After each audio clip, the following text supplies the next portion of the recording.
The patience of the bastard of Chandonsel had never been tested like this.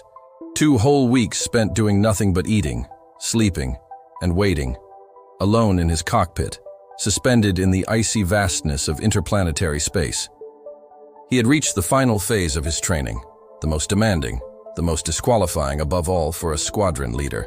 If he succeeded, glory, honors, the rank of captain, and finally, the freedom to choose his assignment. He had enough hours of simulation and real flights behind him to know he could succeed. In every exercise, he had earned the highest marks, not out of pride but necessity. He wanted to prove, to the high command and to himself, that he was more than a bastard. Gaius checked his calculations one last time. They were perfect. They no longer needed him. He briefly activated the optical transmitter and sent a message in Morse code by laser to his subordinates. A few pulses, nothing more. Then silence returned. In an age of high technology, where humanity roamed across multiple galaxies, the use of a language as archaic as Morse might have seemed absurd. Yet, in the context of a stealth mission like the Lagrange game, it offered a decisive advantage, communicating without existing. A brief, directional signal, undetectable off-axis. No traffic, no exploitable signature.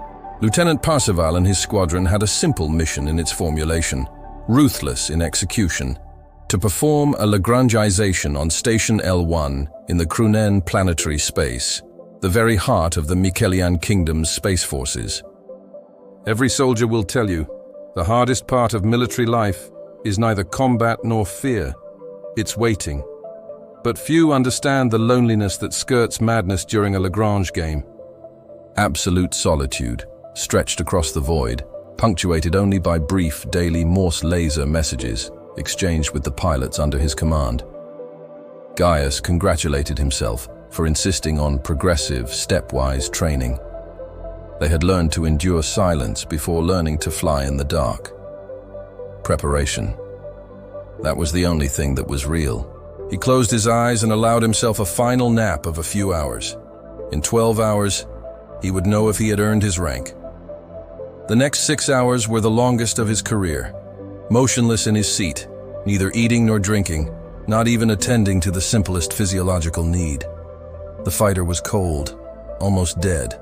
Only periodic microelectric shocks ran through his muscles to prevent atrophy. It wasn't an unnecessary precaution. The spaceborne troops conducted their own Lagrange games under even harsher conditions, sacrificing solitude for proximity.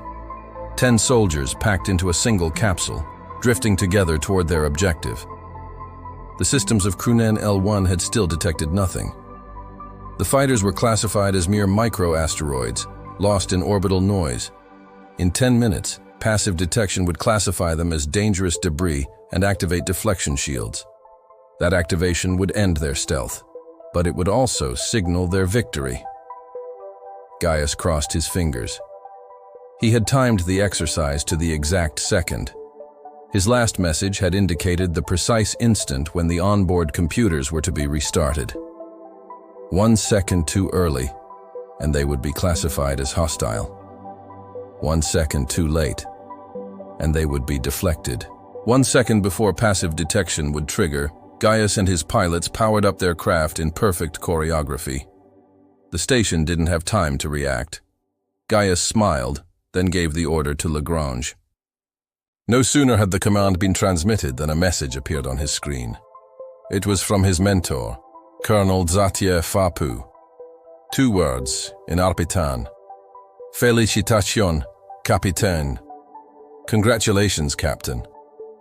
In the silence between the planets, Gaius waited at the penultimate step toward his major's insignia. St. Antonine's Day was approaching. The Red Kings were already moving their pieces. If this universe speaks to you, help it continue to exist. Like, comment, share, and subscribe to follow the adventures of the bastard of Chandonsel and his companions, as well as the chronicles of the Red Kings.